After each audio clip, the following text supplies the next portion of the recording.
Let me get rid of some of this stuff over here. Okay. It's All ready. right, can everybody see the screen? Yes. Yes. Yes. Okay, what we have done here today is kind of put together some pictures on bird photography.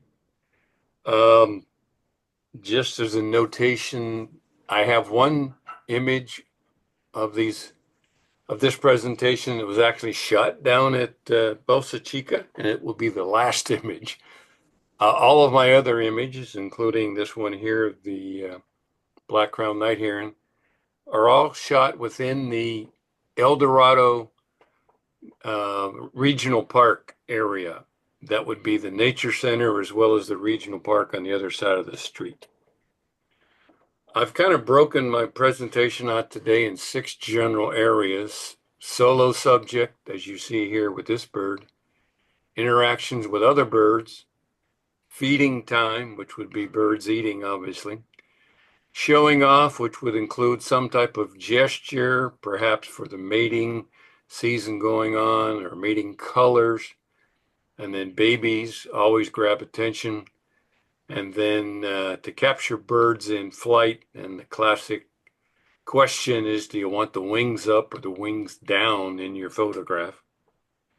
And I put a little hint down there about reviewing the 20 tips for better photography video that we did, I think about a month or two ago.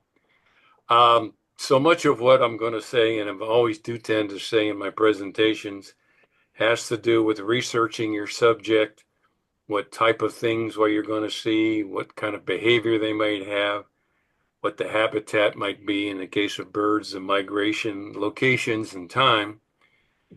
For us today, we're going to talk about gear, specifically using longer length telephoto lenses.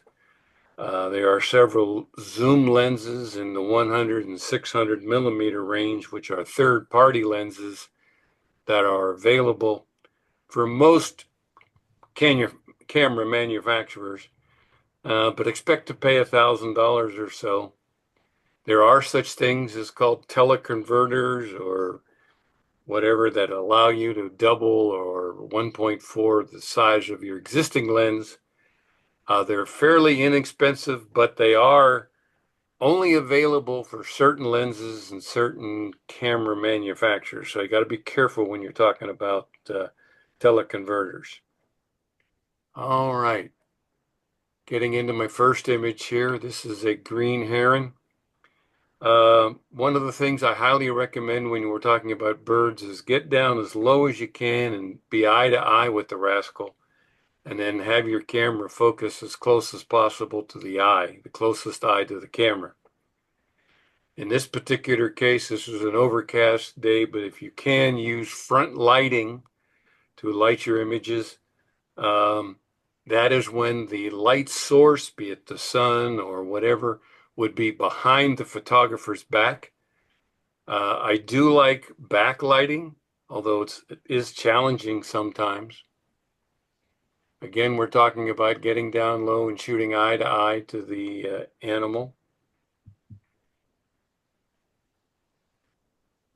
When we have backlighting, we can get a lot of flaring or whatever going on with your lens, but it does give a very interesting photo. And then when you're doing that, it's a good idea to have your camera set on exposure compensation. Why? Exposure compensation allows you to increase or decrease the exposure of your image without changing or modifying your depth of field aperture setting or possibly your shutter speed setting. Moving on to interactions with other birds. Uh, Here we go again. Let's try that again. Notice how I framed this image of the great blue heron along with the sky, highlighting it or backlighting it, not backlighting, excuse me, framing it. If I had put the bird over here, your eye would have naturally been drawn over here. So I put this point where the bird was when I framed this up.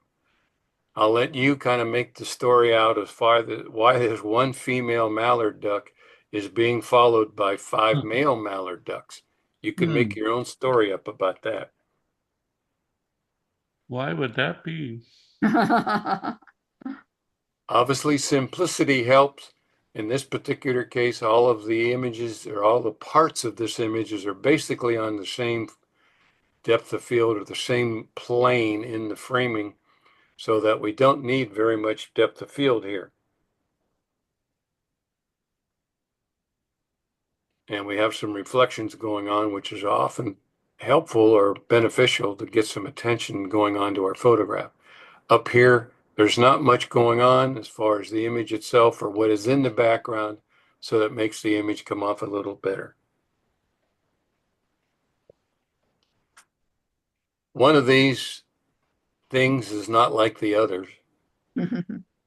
This is obviously where you choose your point of focus. And in this case, it's on the white goose here, again on the eye. These are kind of secondary support players with the subject. The out of focus part of these doesn't really matter. This would be selective focus, but just pick one of your main subjects and focus as close as you can to the eye. Narrow depth of field, so we put these guys out of focus, but also the background is out of focus. I tend to say that a lot because it is important in photography. Feeding time. Here's that green heron again. This bluegill, baby bluegill, jumped out of the water and was trying to eat this thing. No, actually, it's the other way around. In a situation like this, take your time. This is where your research will come in handy. When a bird is feeding on a fish or whatever it might be, one of the last steps it will do is it will flip it up in the air and catch it in its mouth to swallow it. So while there's some activity going on here, the bird may be trying to kill the animal, but eventually it will try and flip it up. So take your time, don't rush, wait for something else to happen. And in this particular case, during feeding, it might be, or probably will be, throwing the food up in the air and then catching it so you can kind of catch it just before it goes there. If you have to in a situation like this, don't forget that you have the ISO available in your exposure triangle, along with the depth of field, aperture, and the shutter speed. So you can use the ISO if you have to kick up the shutter speed to be able to catch it in midair if you can.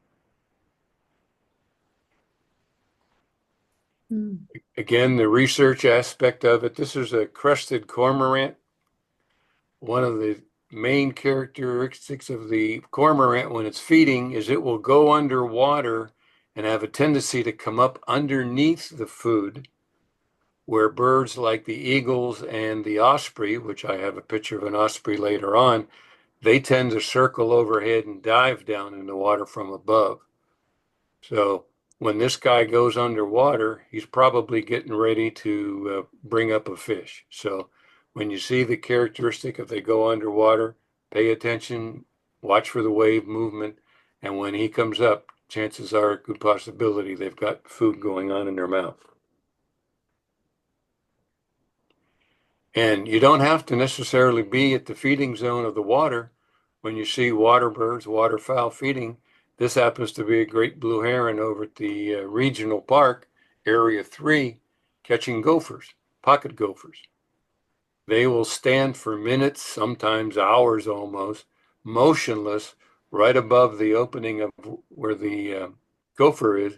And when the gopher pops up, they will actually stab them with their beak. Again, the same scenario. At some point in time, towards the end of the feeding time, this rascal's going to end up in the air. He's going to put his head up and catch it in the air and swallow it. So again, don't be in a hurry. Take your time. Wait them out. Gestures. Showing off. Another version of a cormorant. This happens to be at the Nature Center. They often perch and will spread their wings out to dry their wings after they're feeding. Again, very limited things going on in the background, kind of stayed kind of low. In a situation like this, as we are going to do for tomorrow, arrive early, probably as close or just after sunrise, some of the most opportune times to get the birds at their best. They're doing things. Um, or as you start to approach late afternoon, you'll have the best lighting and the birds will be more active doing things worthwhile. Also, keep checking your background. In a situation like this where we've got gesture going on, we could have shot this bird early on with his mouth, beak closed without some interest, but by opening up his mouth, you can hear him squawking, again, waiting him out. But the background, it's there. It shows you that there's some reeds and things going on, but by putting a narrow depth of field, we went ahead and blurred most of that out of the being a burden or a distraction from the bird. And mating time. This is a snowy egret. This is over at the duck pond, which recently reopened. There's a group of palm trees, and there's about 10 or 15 nests within that palm tree group. In this particular case, we obviously want to try and just have the background be a minor component, but in this case, you really can't because of where the bird is. So I think in this particular case, the feathers branching out like they are kind of mimic the way the branches or the leaves of the palm tree are. So it's not quite as a distraction, even though they're in sharp focus. It's going to be hard to put those or take those out. So I think with the feathers coming up kind of helps add that to an interesting part of the image. And again, gesture, this owl obviously has fallen asleep, got his head off to the side. Again, the same kind of scenario with the background. Can't really blur it out if it's on the same focus plane as the bird is. So use it to your advantage to one, in this particular case, it broke up the light. So there's not such a harsh shadow on it, or excuse me, harsh sunlight on it. It's more in shadow from the leaves. So that helps kind of your exposure and kind of take away some of the contrast, which can be distracting sometimes. Babies. Babies are always an attraction. This rascal here, again, caught him right in the middle of a yawn, blurred the background, put just a little bit of added features on the composure or the framing, put him on a branch. That way these talons showed how big they are. Even this rascal's only probably about 6 weeks old. Mm. When you're photographing kids or youngsters, quite often again in a solo situation like this, or here, showing off again, the owl tends to hide, particularly a youngster like this. Eyes on me. I've got the lucked out on this particular case that he's not way up in a tree. He's kind of down low, and I was able to get eye to eye with him. Again, youngsters, here we got a lot of the uh, fronds, petals from the not the eucalyptus tree, the Jacaranda. Jacaranda. yes, thank you. Got a baby goose, kind of Cute. framing going on again, watching the background. Oh, If you get into a situation where there's obviously a mother with the babies, um, you may have to go to a little wider lens, or one of the things I recommend is whenever you're seeing any type of animal with babies and the parents are there, give them extra space, because any parent, animals are no different. If they feel there's threats going on to their children, they will attack. They will protect those children as best they can. So again, same situation, depth of field, pay attention to your aperture, blur out what you can, get down as low as you can.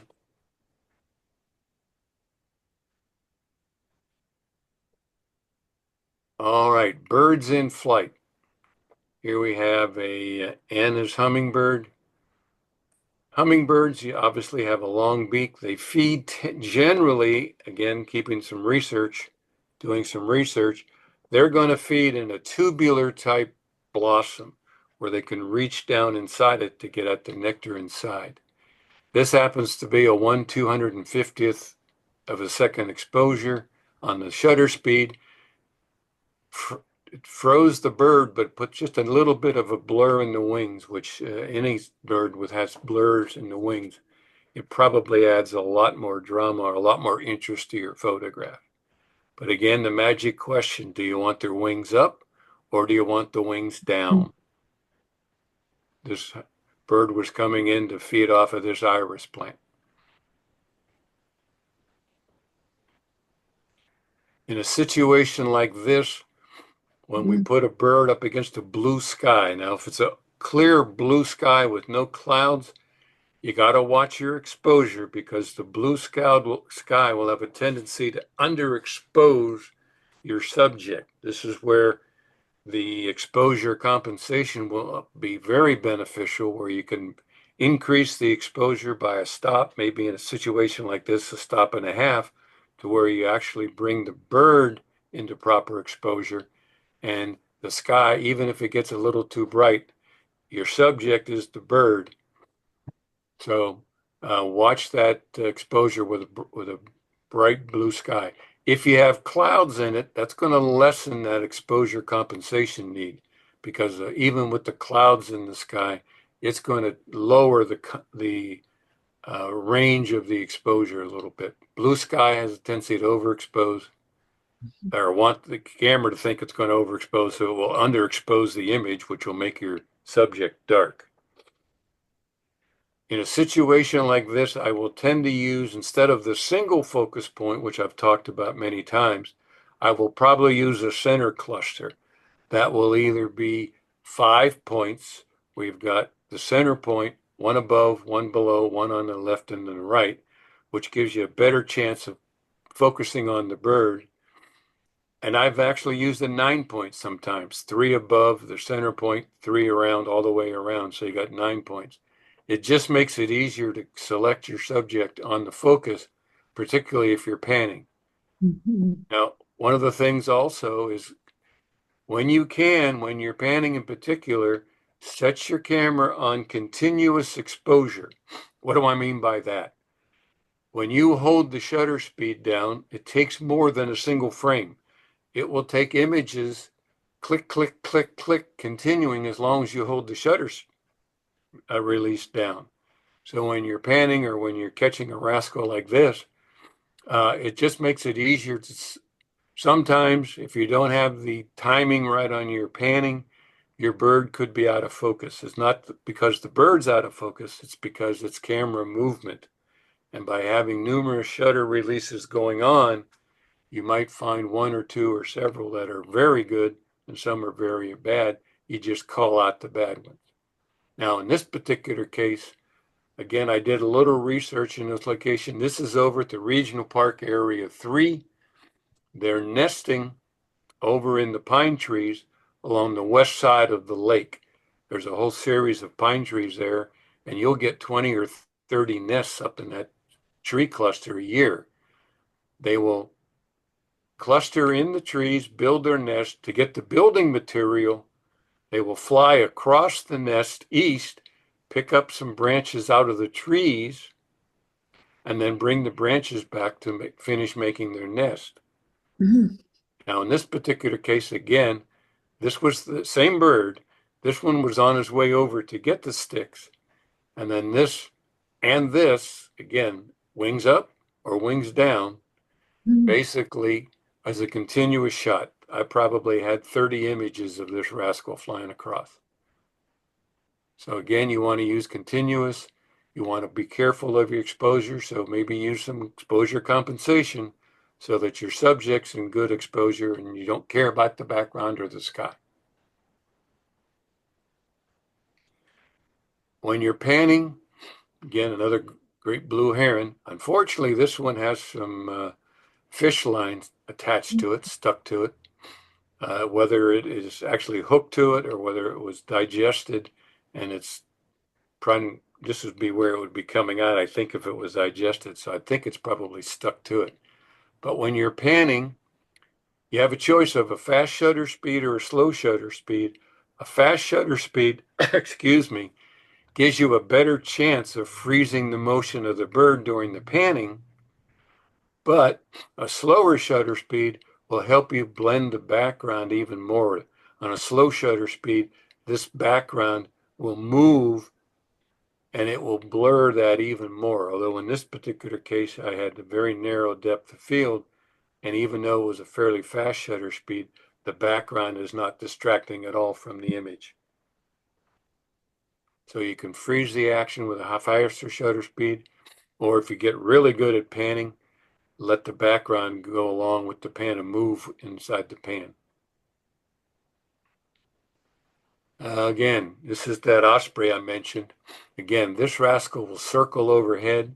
When he sees his fish, he will dive straight down, hit the water, and then take off with it. Again, knowing some habits, when this rascal gets that fish, that added weight is going to deter it from gaining altitude.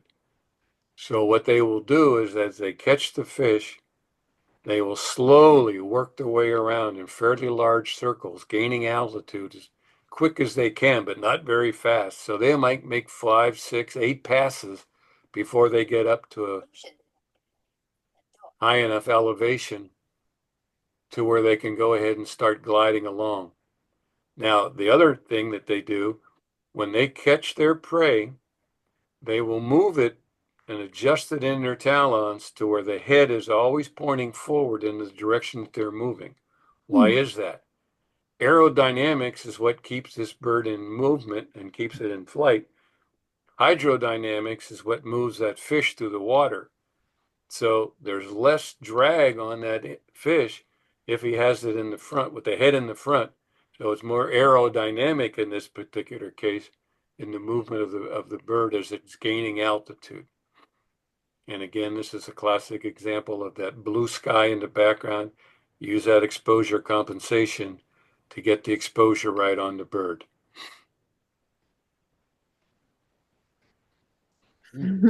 Wow. This is a great horned owl. This is over at the Nature Center. As we saw in that great blue heron with the fish line, this rascal, unfortunately, was found over at the Nature Center, actually on the road next to the Nature Center, hanging upside down from fish line, wrapped around its wing, and it was quite injured.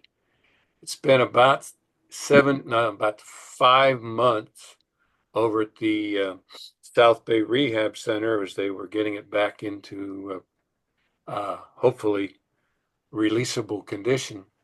The Nature Center asked me to come over the night they let it go back into the Nature Center to document it. So I was fortunate enough to catch this image as it was released into the air. This is about 1/90th of a second as far as shutter speed, which is why you see the blurring and the blurring of the background. But because I focused exactly on the eyes when it was panning, we have the head in very sharp focus. So I consider this one of my better bird pictures. All right. Any Beautiful. questions? By the way, this is the image down at the Bolsa Chica. Love the hairdo. Hang on just a second. Let me stop the. Hang on just a second here.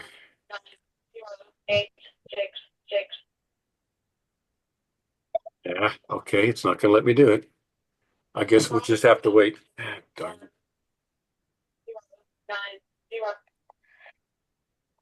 Got a problem here with Lightroom I mentioned last time. It won't let me go full screen. Ah, crap. Well, let me. I hate you, Lightroom. Honest to God, I hate you. I've said that a lot the last 2 days. I have never had a problem with Lightroom, and man, it's driving me crazy. Yeah.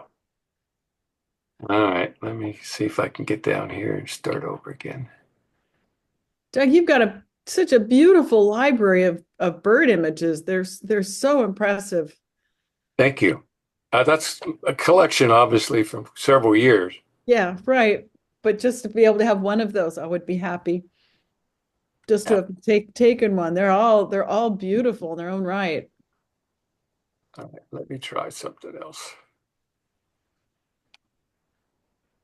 That's a nice bird too.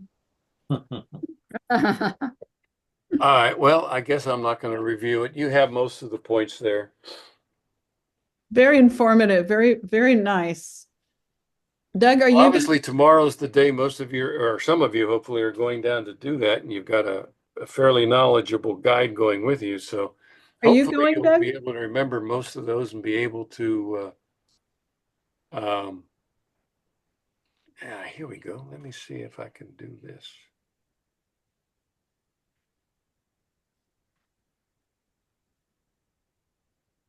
We still got a few minutes here. Let's see what pops up.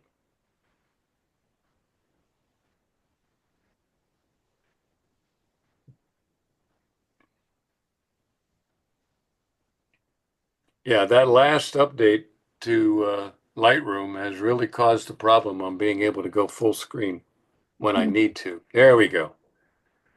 All right. Obviously, do your research. You're looking to find out a little bit about what type of birds, in this case, you might see where you're there. I get a little bit of maybe some insight as far as their behavior and habitat, and anything going on with the migration, which right now here in Southern California, we're probably at the peak of some of the migration going on of some birds we don't normally see in this area.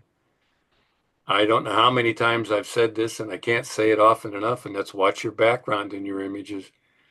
Backgrounds have a tendency to take away the viewer's eye from your image or from your subject. So do what you can to apply the aperture, the shutter speed, or the ISO, which are the three components of the exposure triangle, to do what you need to have done in your photograph to maximize the attention to your subject. Use your longest lens if you have one, a 150 to 200 or even plus longer would be ideal if you can to take with you tomorrow.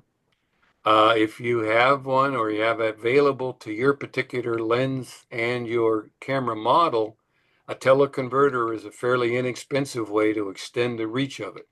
Some downsides of a teleconverter is they do take light away reaching your sensor. So you're probably going to lose, if you have a 2x converter, probably two full stops of light coming in. So you may have to fall back on that ISO to kick it up a little bit to keep your shutter speed or your aperture that you need. So just be aware of that. It does take away light and it can degrade the image quality, so it's not quite as sharp as if you use the lens without the teleconverter. As always, focus on the eye of your subject, preferably the closest eye to the camera, and if you can, shoot at eye level. Take your time, don't rush. There's going to be behavior going on that the bird is going to do. It's going to repeat that behavior quite often. So if you get a chance to study it, take your time. You might be able to repeat the pattern. And if you miss the first shot, when it's doing its same thing a little later, you might be able to catch that second time or third time around. Use continuous shooting mode, I think, is very beneficial in your shooting wildlife, particularly if birds are moving, which they quite often will be. So that continuous shooting allows you to choose the best image out of a group of images, which best depicts what you wanted to when you set up to take that picture. Use exposure compensation, particularly if you have a much brighter background that could influence the exposure on your subject. You can increase and decrease the exposure without worrying about having to change your aperture or change your shutter speed. A very valuable tool to have in your camera. Now, something you need to be aware of is keep checking your settings, because if you go ahead and do use the exposure compensation and you've cranked in a stop and a half overexposing, and all of a sudden you get away from that right background and you're at a more even light, if you don't change it, now your picture is going to be way overexposed. So keep checking your settings and make sure you set them back as you move from one group of photographs to another. If you can use front lighting, again, front lighting is where the light source is at your back being the photographer. Although you can use backlighting, just be careful. You can get some flaring, and you will have to probably open up the exposure so that your subject is more evenly exposed, and that could cause your highlighted background to go overexposed. And again, arrive early, return late afternoon. That's when the birds are most active, and this gives you the best light quality. All right, any questions? Are Yeah, you one. are you going tomorrow? No, unfortunately not. We have a doctor's appointment tomorrow. Okay. Steve, can you remind me everything that he said in the lecture when we get there? Yes, I will. You're going to be there, Amy? I'm gonna go. Good.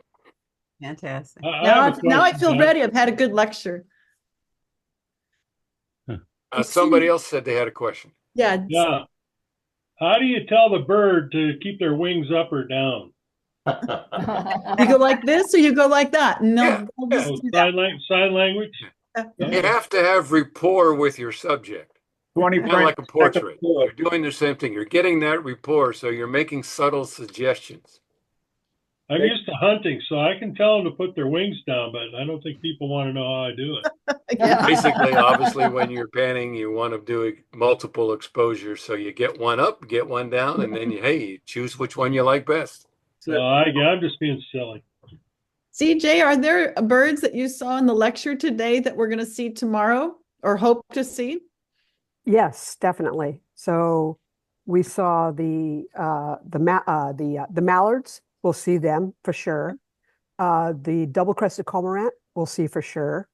Hopefully, we'll see the green heron, but we're going to see so many other different species. Just a couple days ago, we saw a common loon, which is not as common in Bolsa Chica as it is seen in the ocean, and a bunch of other species. But I want to also mention that Doug was showing us pictures of the green heron, and notice that you may not have noticed, but the green heron had a federal band on its leg, right? Yeah. So if you get photographs of birds with bands, that is a big plus and something I'm interested in because I'm a volunteer also at the International Bird Rescue in San Pedro, where we specialize in the care of oiled and contaminated birds. And when we release birds like the great blue heron, the green heron, the mallards, we ban them. You're going to see a lot of brown pelicans. If you see brown pelicans with blue bands, that's something that we are interested in. So, so as we do our photographs, just pay attention to, hey, maybe you just took a photo of a banded bird. So yeah. But you will see a lot of species. You should see, no guarantee, but you should see quite a few species that we actually did not see in Doug's presentation. Do you have a link to the agency we could get in touch if we find a banded one? Because Absolutely. time and I don't know where to go. Absolutely. I can share that with you. I'll share that with the group tomorrow. There you go. All right. Right. And you may actually see a coyote or two wandering around. No guarantee, but it's possible. They're out there. Do I get Sure. brownie points if it's a banded coyote? Yes, you will. And there is a Color. a collared coyote out there at right behind the interpretive center. 2 weeks ago, I saw the collared coyote. So that's on the corner of PCH and Warner, which, What does that tell us when you see a collared coyote? no one can answer where it was collared and why it appeared at Bolsa Chica Ecological Reserve. Oh, So that's a question I can't answer. mystery. But it's there. It's there. Okay. And it's there because there's plenty of food. There's a lot of food sources for the coyotes out in Bolsa Chica. So we may see them. Mm. Yeah, Amy, also that collar is there to locate where that animal is at any given time. So it's tracking the behavior and Oh, its movement patterns. got it. I happen to be involved with the Utah Game and Fish Department and the National Forest Service one year up at Zion, where they first started putting collars on bighorn sheep. Mm. And so, yeah, those typically they will last about 5 years and then they Mm. eventually go dead as Mm. far as the collar is concerned, not the animal. Right. But yeah, I think right now they're actually starting to, up in Zion, we were just got back from there. They're doing that on some of the desert mule deer as well. Oh, interesting. Interesting. Okay, well, that's great, CJ. That's share that with us, and maybe we can help scientists track animals and see how they're doing. Absolutely. If we have a second, let me go back and do something here.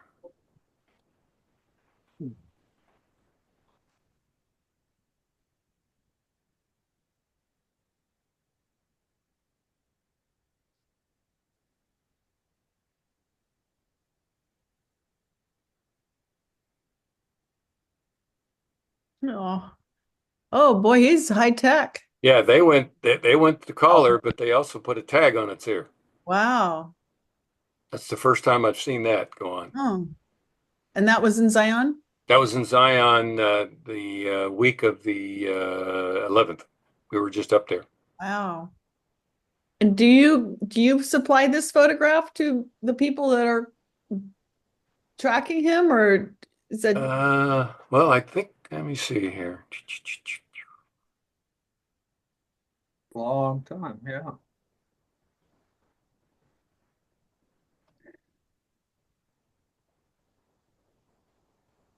Yeah, Mm. here we go. Wow.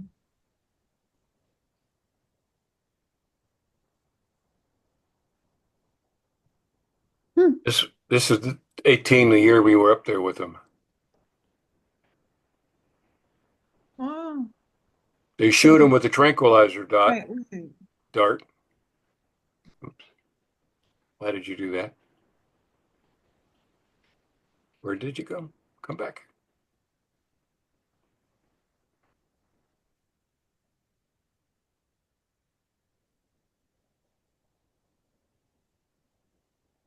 Hmm. And they're tracking them down.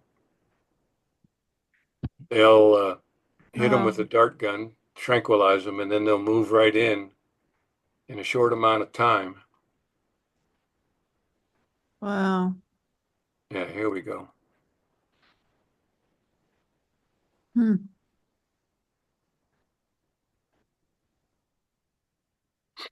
Yeah, Well, that- so when we ban birds at International Bird Rescue, we don't have to knock them out. We just throw a sheet over their heads and put the band on. So It's Thank much, you for an amazing presentation, Doug, and yeah. thank you, CJ, for joining us. God bless.